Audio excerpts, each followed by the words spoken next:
One of them is kind of missing out on the evolutionary part of this, the sensing and adapting. And we still see these big reorgs, and I've had a number of potential customers say, how, can you help us get to Team Topologies operating model in 3 months? And it's, no, that's not how it works, right? It's also often not involving the teams directly in that sensing part. Yes, there are decisions that need to be made at more higher senior leadership level, obviously, like the example you gave with the verticals.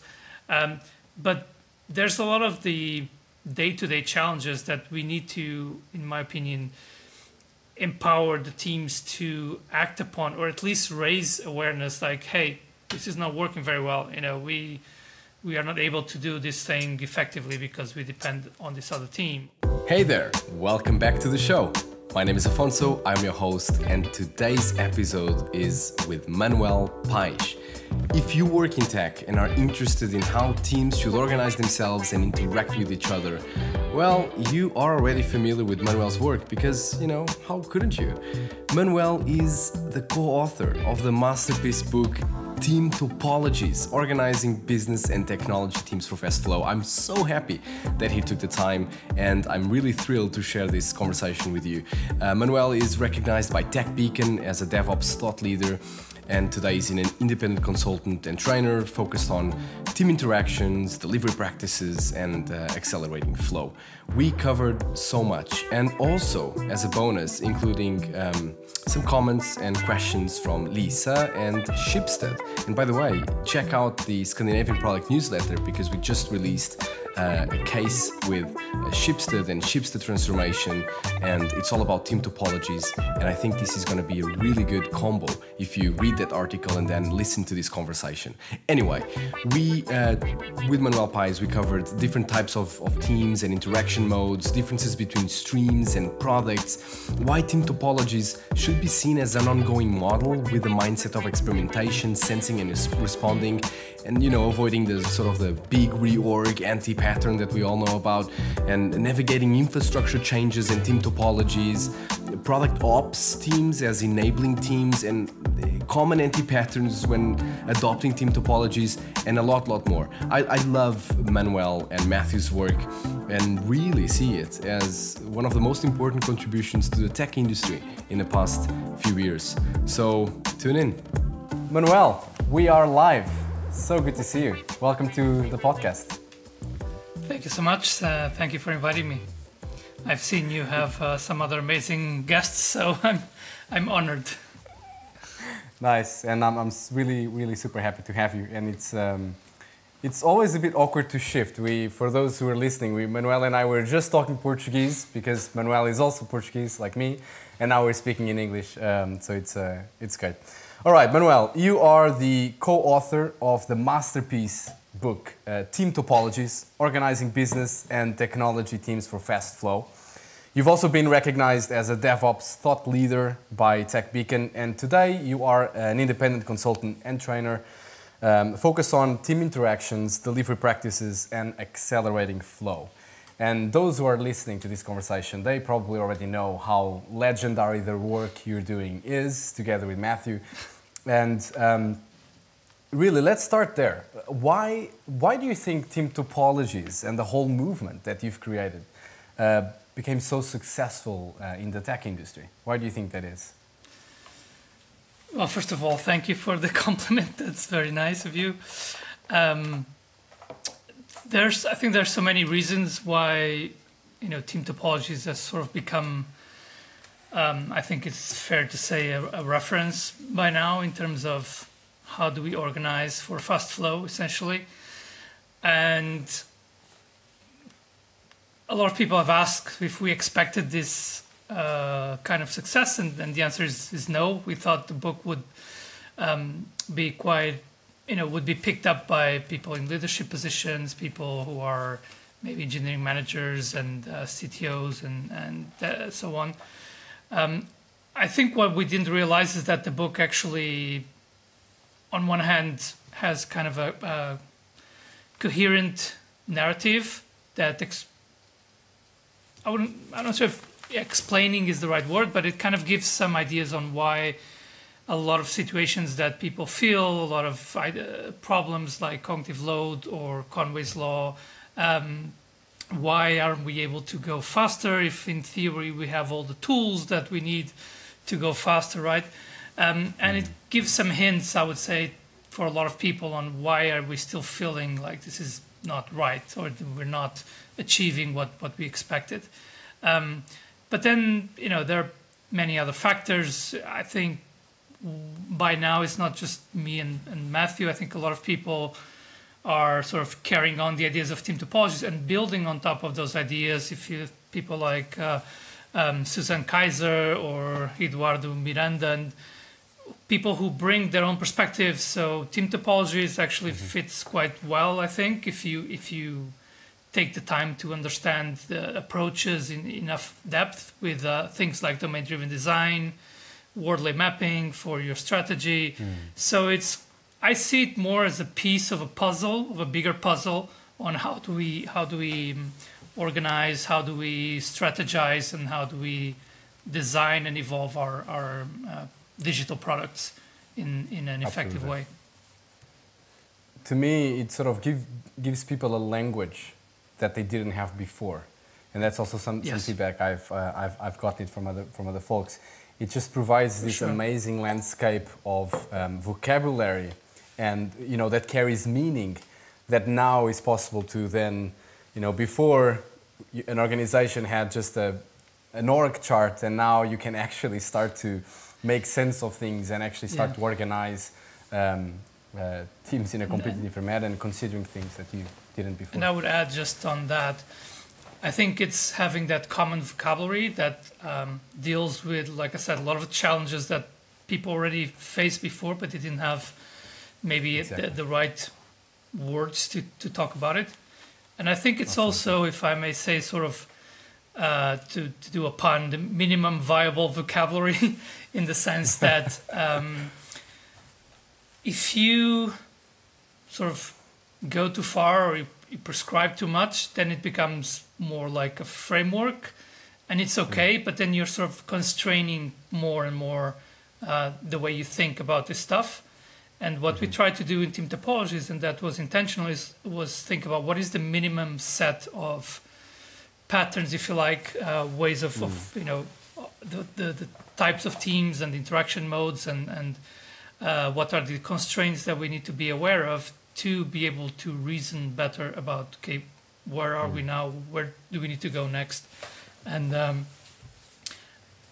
other, frameworks do a lot more prescribing, and that's okay. It's just then I find then it's a bit,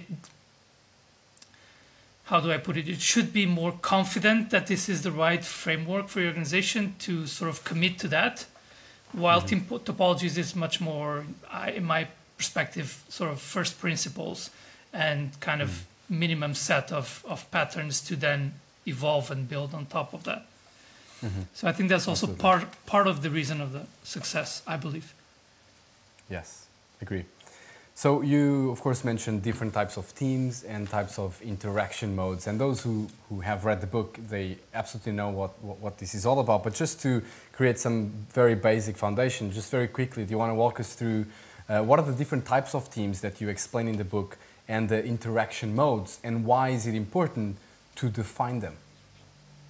Yeah, I would actually start with interaction modes. And it's something I've realized in the last few years. A lot of people pay a lot of attention to the team types, and that's good. But you actually, if you need to start somewhere, you don't need to have even the teams as we describe them in Team Topologies. You can start with interaction modes. So the interaction modes are really the driver to get us closer to whatever operating model helps us achieve our goals. And what we did and what we realized in our consulting work, especially around DevOps and continuous delivery before the book came out, was that a often you would hear a lot about collaboration. We need to be, collaborative, but that was not well defined. So it ended up being just a word that didn't have strong meaning, or different teams would attach different meaning. And we realized actually we need to, if we can be more intentional about why are teams interacting, what is the purpose, how long should they interact, and how do we know if the interaction itself was successful or not, right? That is sort of the first step. So in that sense, we identified 3 interaction modes. The first one is collaboration, but a well-defined collaboration, meaning that collaboration also has a cost, because if you have 2 teams working together, they need more context. They need to probably slow down whatever else they were doing, that maybe their product or the thing they're normally focused on. So it should be done when you do have a common problem, or you want to innovate around some aspect that is common to the 2 teams.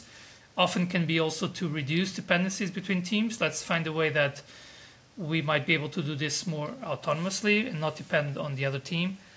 So that's collaboration. So it should have a fixed duration, or an expected duration, a goal, why are we doing this, what we expect to get at the end. And then the 2 teams are working together to discover some solution.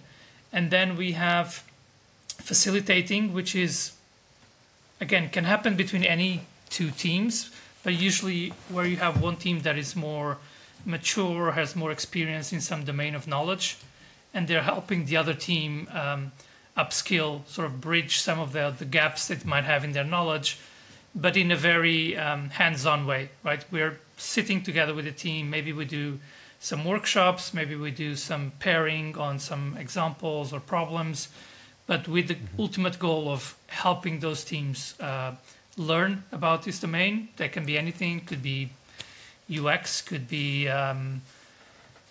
continuous delivery, can be anything, doesn't have to be technical necessarily. And that can happen, for example, even at a startup where you probably are not going to have dedicated teams, what we call enabling teams, but you can have some people or some teams acting in this facilitating way, right? So again, they should have a clear purpose, and the duration for this interaction.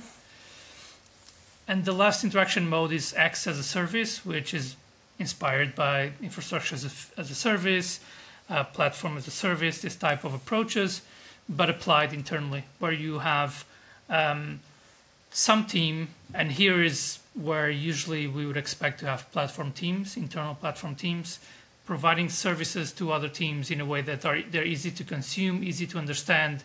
So it's the only interaction where the 2 teams don't actually have to communicate or exchange, but the service that the team is providing needs to be really very mature, I would say, and have a really good usability, understanding of use cases that the teams need to cover with that service.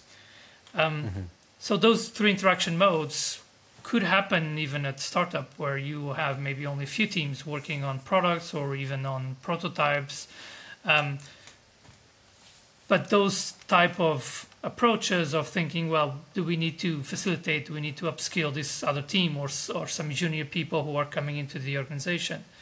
Or do we need to collaborate to solve some problem that one team alone is not going to be able to do it?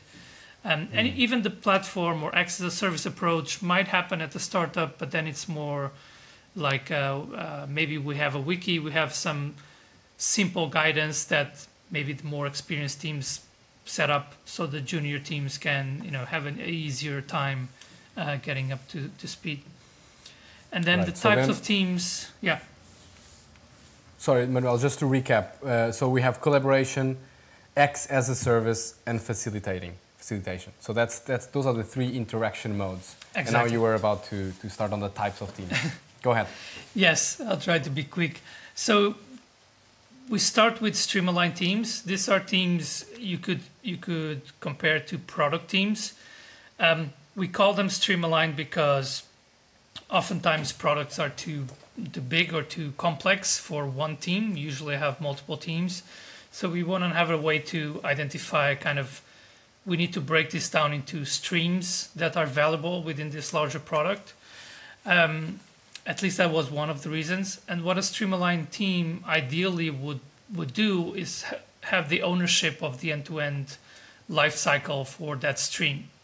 So that they understand the customers, they understand the business goals, they might set up experiments on what we're going to implement to achieve these goals, or to provide some value to the customers and to the users, all the way to running this stream, or sometimes it's a service in itself, and understanding if this is achieving the goal that we want. And that's for fast flow of value, that is the sort of the starting point, having those cross-functional teams that can take end-to-end ownership. And then the other three types are teams that exist to reduce the cognitive load on the streamlined teams, because obviously having this sort of end-to-end ownership requires a lot of different skills and capabilities.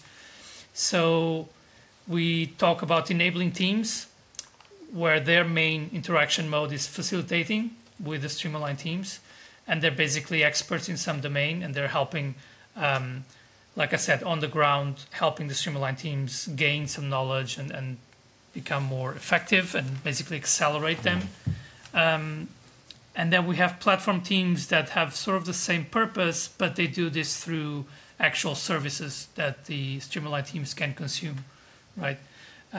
Usually we start with infrastructure and more kind of technical related platform services, but it could actually be anything. It could be even, I don't know, there's one example we have on our website where there's a marketing platform with some services related to marketing. There are other examples with a sort of a legal platform as well, where you provide some services that might be more like guidance and self-service documentation and templates and stuff like that. But the purpose is still to make it easier for the other teams to consume that, right? And exactly. The final type of team is complicated subsystems team, where it was sort of, we should try to avoid them, which is a bit of a awkward perhaps, but we just realized there are some situations where you have such a complicated algorithm, or you have some super specialized knowledge. I was just talking yesterday with a friend, and he has a friend that works in real-time financial trading. And I said, that's a really good example, because they do like crazy stuff like looking at, getting help from physics, from people in PhD in physics to figure out how can we get the messages faster. I don't know, all kinds of crazy stuff.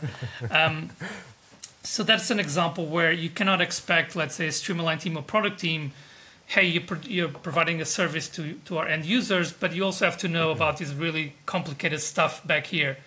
And so in those cases, because cognitive load is so high, you need a dedicated team. But it should be used very sparsely, because the risk is that team, if many other teams require that complicated subsystem, they can become a bottleneck. And those are the other three, let's say, supporting types of teams. Fantastic. So we have streamlined teams, and people that are listening, they're probably thinking, well, is this like an empowered product team? Is this a cross-functional product team?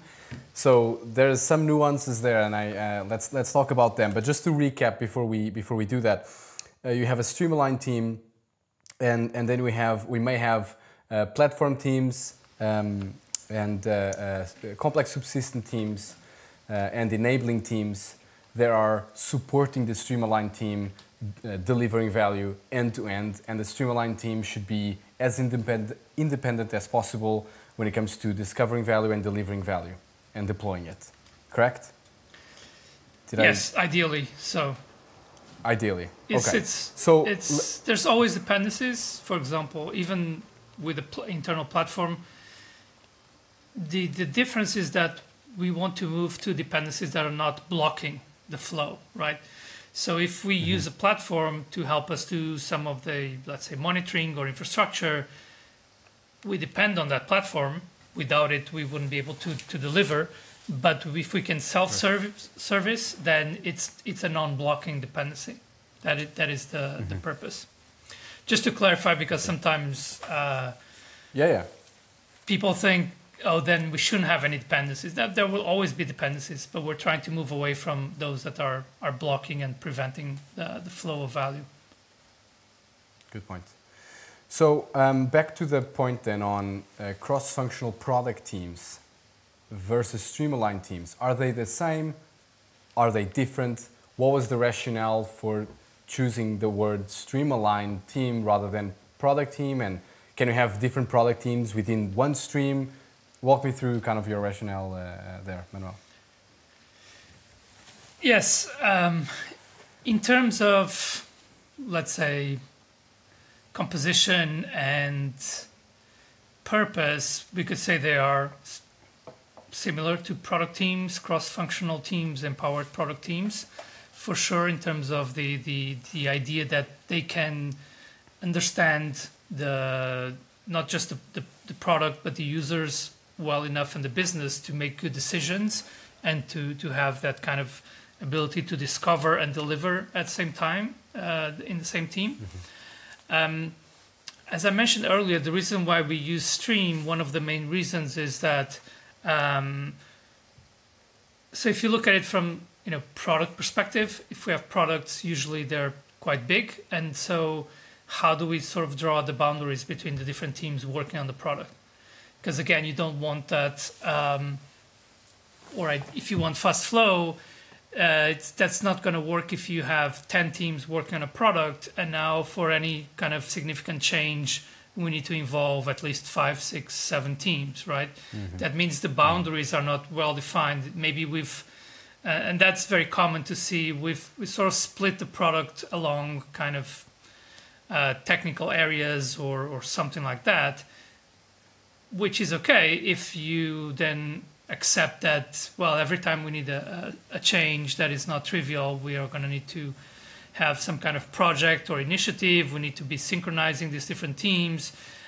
But if you want fast flow, you want each team to be able to reduce those kind of dependencies and synchronization points, and have each team able to go faster and make decisions more autonomously. And that's where we need to really look at, okay, what are these streams? What are the things of value within this larger product that can evolve mostly independently? We're not going to say it's all the time independently, but most of the time we can be working on part of a product, which is a stream that provides value in itself to the customers, and we can sort of do that continuous iteration, discovery, etc., without being blocked by other teams because some other team needs to change something else in the product. And that sort of relates to Conway's law as well, right? When you do have, and this is something, it's still fairly hard to find organizations that really did this work of identifying the streams. And so, or they again think of streams as, well, the front end stream or the back end stream. That's not what we meant in Team Topologies. We mean is a stream of value to the customer. Exactly. And so you need cross-functional teams. You need sort of full product stack teams in a way, right? That if we need to change the database, we'll be able to change the database. If we need to change front end, we'll be able to change front end, or even the mobile app as well. And that's why it's the work of a streamlined team is not easy because of the amount of skills you need, and that's why the other types of teams are necessary, so that as a group of teams, a team of teams, you can actually go fast.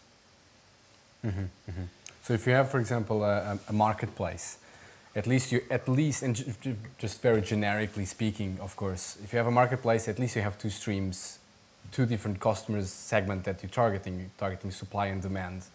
At least those would be streams then. in your definition, or how would you see it? It could be often the streams might be aligned to the user personas, or they might be aligned to user journeys. It depends a bit on, or it depends a lot on the marketplace and how is the flow of value. But probably that's a good starting point, and from there you would probably want to kind of then drill down into, okay, if we have the demand side of the marketplace, what are the different types of offerings in the marketplace, or different sub-markets. And you might, I don't know, you might find that maybe in some cases you would have like a very niche part of that market, that you would have one team that would be able to work on the supply and demand side at the same time, possibly. That's why it depends a lot on the context, and usually, especially for large kind of products or systems, you end up requiring a combination of, let's say, drivers of the streams, right?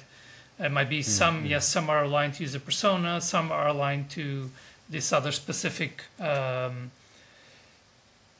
part of the business, if you like, part of the marketplace, or others are aligned to specific user journey, and so on. So what's more important, what's equally important, is that we evolve those boundaries over time. That is the thing, because we won't get it right from the beginning, and we'll say, yes, this is exactly the streams that make sense.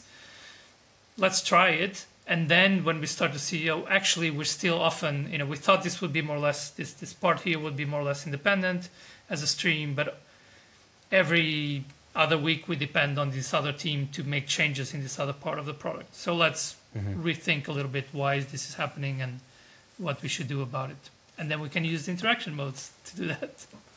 That's such a good point. And I feel maybe often forgotten in large organizations that want to make a massive transformation.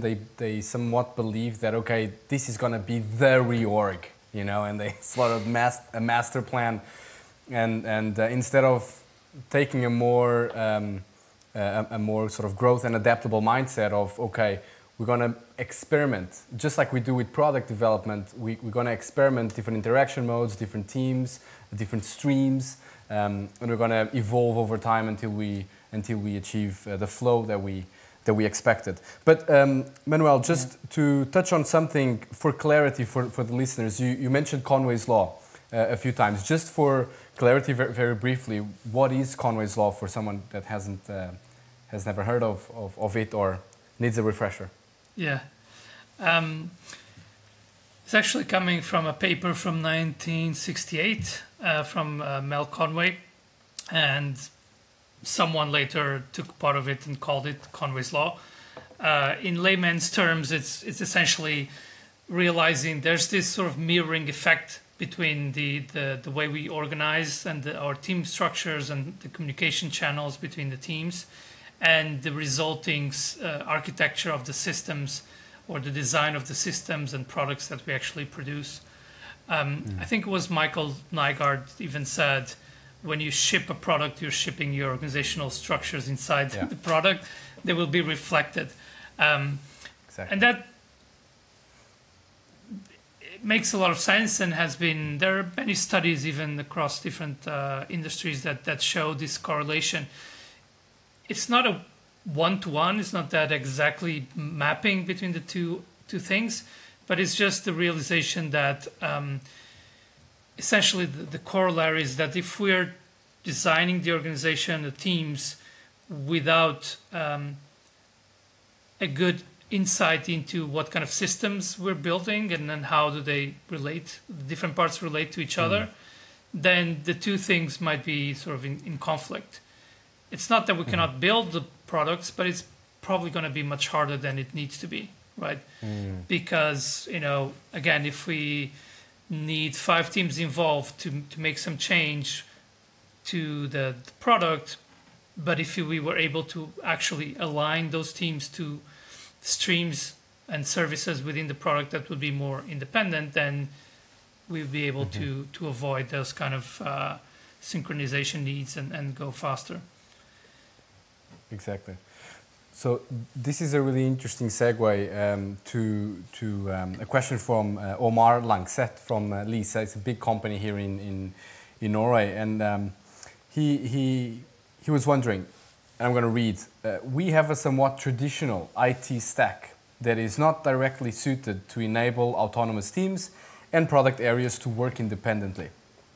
However, we're now making changes according to Team Topologies thinking to get started. Is it possible to achieve a good flow when we build the teams before the architecture is in place, or should we rebuild the architecture first? Very generically speaking, Manuel, what's your take? You need to be looking at both things together, right? And in my experience, when you have like in the question traditional IT stack, I don't know exactly what he means, but I imagine it's because you probably have teams aligned to certain technologies. This is the front end team, this is the back end team, or this is the database team. I think often it's not about the technology itself, it's just more the way of thinking and the way of organizing in the past was very oriented to the technology. And so if you're trying to move to faster flow and reduce dependencies, I would apply the ideas we already discussed and start thinking, first of all, that continuous evolution. I loved how you explained, this idea of we need to continuously evolve and experiment organizationally as well. Is this getting us to a better place if we organize like this, or if we change the responsibilities of teams in this way? Are we able to now go faster, have less dependencies or not? So in that scenario, in that question, I would try first to think about what are the streams of value in this whatever product or system we have, right? And if it's a sort of a legacy system, step away from kind of the organization of the teams and actually look from a business perspective. Often we have, and we talk about monoliths, and the monoliths are, yes, partially technical, but often also business monoliths in the sense that we're doing a lot of different stuff inside the same system. And now we need to do the work of, okay, let's actually untangle this thing and figure out what exactly is providing value to the customers and to the business, right? And then look at, it's sort of a stepwise way, like look at that and then look at, okay, if these are the streams of value, or these are the user personas that we serve that are fairly independent, what could we do to get teams more aligned to those streams or user personas, right? And let's start with one or two that maybe are simpler or more straightforward, but then we're validating, actually it's possible. What would be needed to move away from a team that, for example, only does backend, to have this team owning all the stream that provides value to user persona X, right? Well, maybe we need some other people to come in that have front end capabilities. Maybe we need to upskill them in UX or something like that. So you take it one step at a time, because you need to validate that, yes, this new organizational structure aligned to streams, and we need to know what those streams are, is actually working, and what do we need to make that transition, because it's not always straightforward. It's not just a matter of, well, we move people around and now everything's better. You need to identify the capabilities that those teams are going to need and figure out, then look at, okay, do we need also then enabling teams if we see that there is very little awareness of user experience, for example. And maybe in the past we had a few people that were trying to do all the UX work. This is very common as well, as opposed to now if we want the teams to really be have an end-to-end ownership, they need to take some of that work. So can you help enable them? So that would be my suggestion. So you're actually taking smaller steps and doing both things. Okay, what do we need to change architecturally? Do we identify kind of the business or the stream of value to the customer, and then create or align a team to that and help them sort of upskill where they have gaps? Exactly. I really like that that way of seeing it. So you start with the streams because ultimately you want to ensure that you are creating as much value to a specific, let's say, persona or customer segment, whatever you want to call it. So you start with the thinking of the streams, and then you start digging into the cognitive load of the teams that are already serving those customer segments.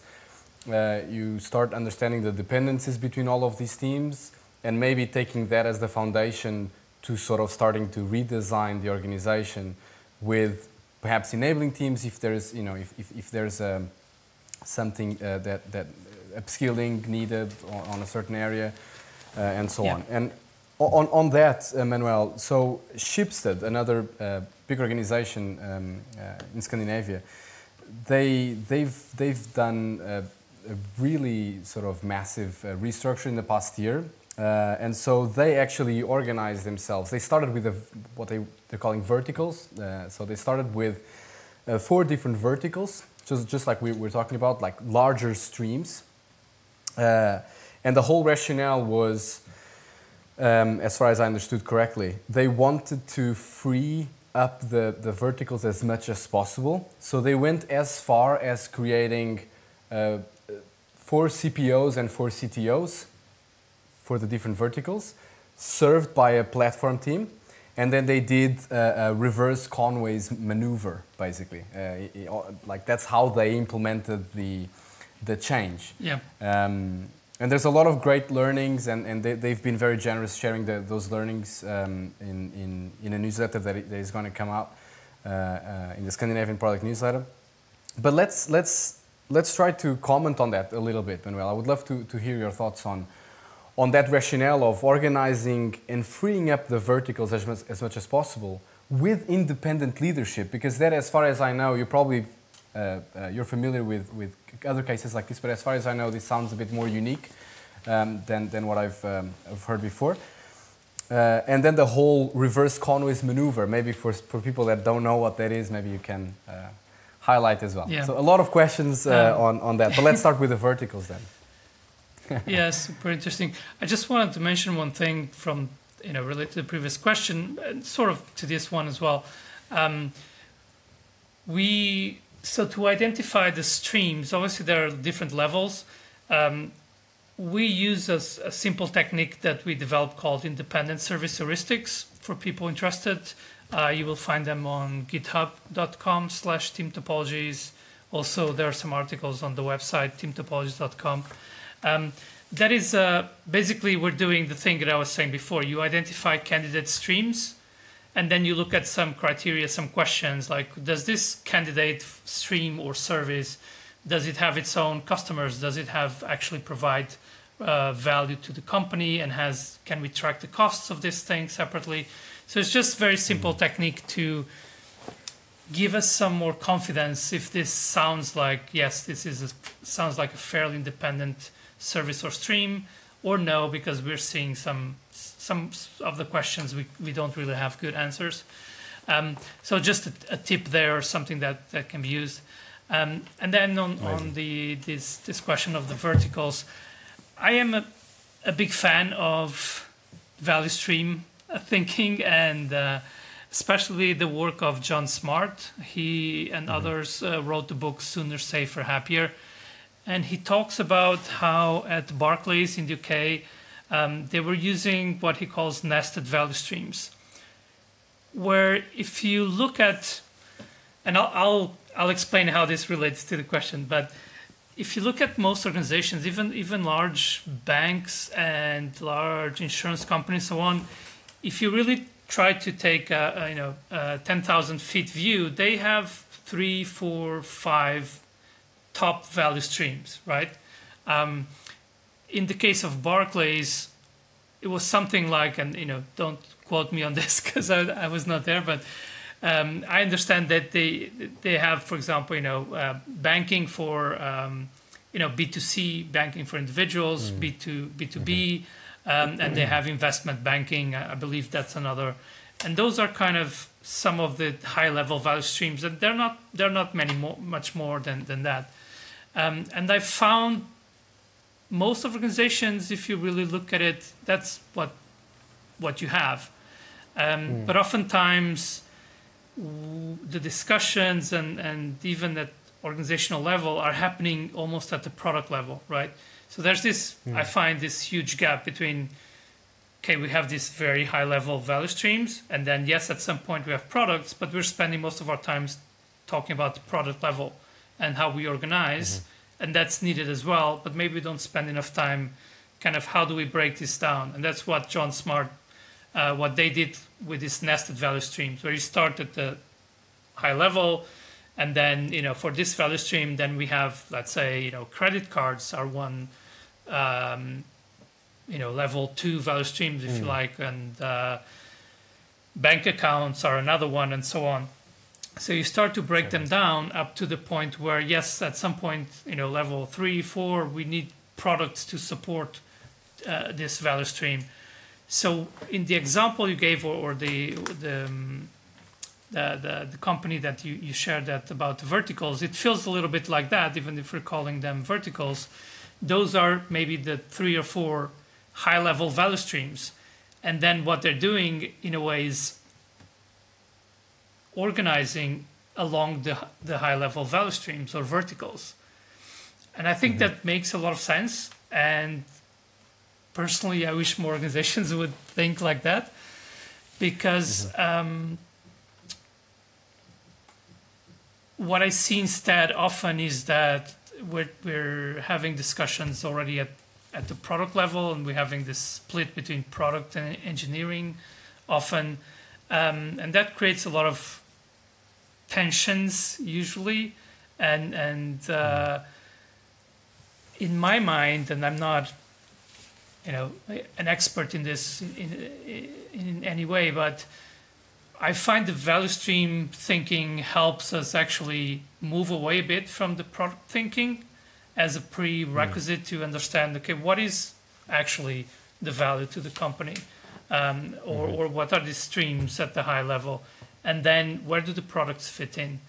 And it sounds like what that company is doing is like, okay, we understand our top level value streams, and if we organize around them, we'll be able to go faster for each of those 3 or 4 value streams or verticals. So that, I think, makes sense to me. And there are some examples also, and there's also people talking about micro enterprises, right?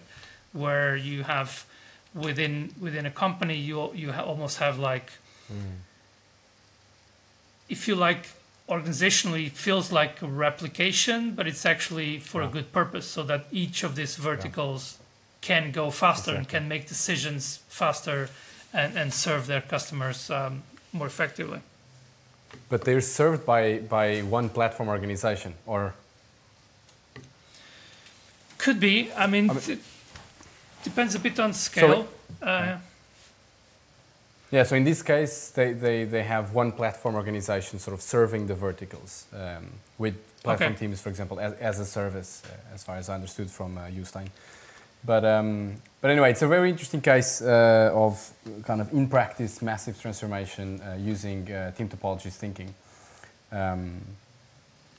Yeah. That's super interesting. Okay, the platform topic is, I can go on also for a long time, but maybe we don't I was actually looking at the time. I was like, yeah, we probably can't open that Pandora's box right now, but maybe for another time.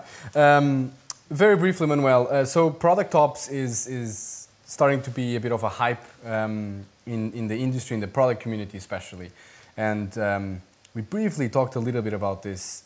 Product ops could be seen as an enabling team. And I had Melissa Perry on the show, and that's how she sees it too. but then, I was sort of revisiting the concepts of enabling teams, and there was one thing that is, if I was to follow sort of by the book, and of course I know you're probably gonna tell me, well, sort of take the principles, but an enabling team should have a specific duration, if I understood correctly. So you should have sort of a specific duration in time that team is enabling the other one. Is that correct? Or yes. When we were writing the book, we were thinking at more, if you like, tactical view of the enabling teams, as in we have a challenge. Maybe we're migrating to microservices, or we are I don't know, adopting continuous delivery, whatever, and where you can see there's sort of a temporal expectation that this is going to take us some months or maybe a couple of years, and so these enabling teams that were going to help us get to this, understand this new capabilities are going to be temporary, but we've also realized that in some cases, especially when you have kind of large domain of knowledge that needs to be sort of turned into an organizational capability. And we have a really cool example. Me and Eduardo Miranda, we have a course on effective enabling teams, and Eduardo worked at bol.com, which is an online retail, the largest one in Belgium and Netherlands. And what they were doing there, especially with data science, and I see I'm not an expert in product ops at all, but I think I see some similarities where in their case, data science started as well. We have a few teams that are doing most of the work around data science, and then more and more of the product teams started to need those data insights and started to need to go faster than those few teams could deliver, right? The typical blocking dependency example. And so what they did at bol.com is had that sensing approach. Well, this now needs to be more of a they actually created a department which was sort of an enabling department, in the sense that they were not doing the work themselves. They were trying to expand the skills and the knowledge and tooling so that most of product teams could use it. So they actually had what we came to call structural enabling teams, sort of a more long-lived team. And these were the leads around data science. But what they were doing is trying to figure out what are the challenges that the teams have in the organization, the product teams around data science, what are the gaps, how can we help them, and then bring in a combination of more temporary enabling teams that were actually working together with the product teams, as well as platform services around data science, data pipelines and all kinds of things. So what I've come to see as a very effective pattern is this combination. And I think this applies to product ops, from what I understand, is some combination of enabling and platform, right? Where the platform gives you capabilities with actual services or tools that you can use as a product team or streamline team. And the enabling part is what helps you learn what is product ops, why should we care about it as a product team, what are some good practices, how do we get started, but in a sort of curated way, that you're helping teams sort of take it step by step. You're not just saying, here you go, now you have to do product ops and here's some tooling and that's it. That's why the combination of the platform and enabling can be very effective. And obviously it takes time. And maybe in the beginning, early stages, you only have enabling teams, because what you really want at that point is just start to increase awareness. Why do we do product ops? What does this mean? And how is it going to help us? And then gradually you might, now we start to see having some platform tooling would help, and some services, so we can do this stuff in an easier way. And then you go on from there. Absolutely. Manuel, fantastic. Before we wrap up, I can see time is flying. Just wanted to ask you if you have some sort of really strong anti-patterns that you've seen in people, sort of reading the book and then applying it and then missing something really, really kind of dangerous. What would that be? What would be sort of the message that you would like to tell people that are sort of at the moment trying to redesign their organization? What are some misconceptions that you've seen in so far? Yeah. How long did you say we have? Yeah, just could go on for another hour.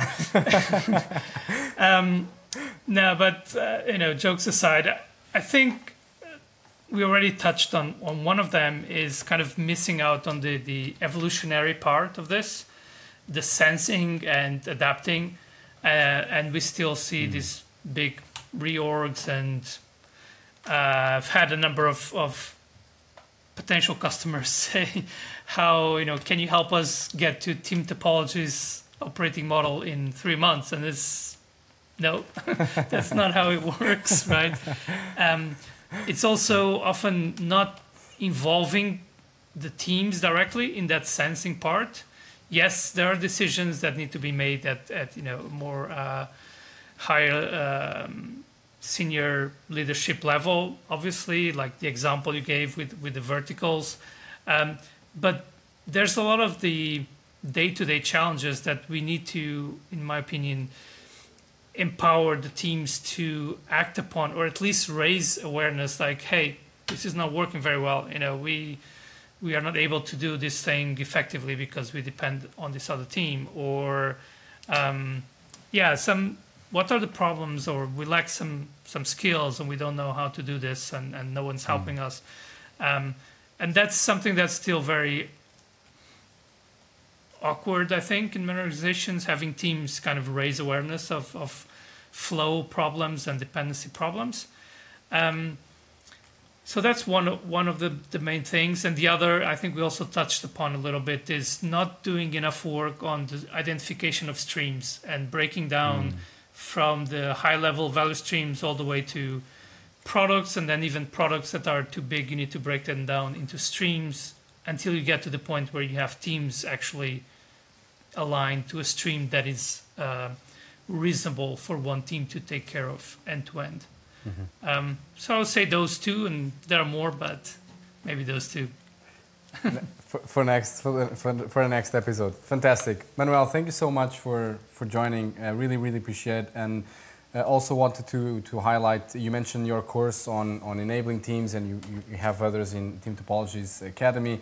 I can certainly recommend the enabling teams course. And go and read Manuel and Matthew's book. It's a fantastic book for any business leader and product leader out there, and honestly anyone working with developing products. Thank you so much, Manuel. Really good. Thank you so much. It was a pleasure, and I think there's still a lot more we need to do another episode to talk about.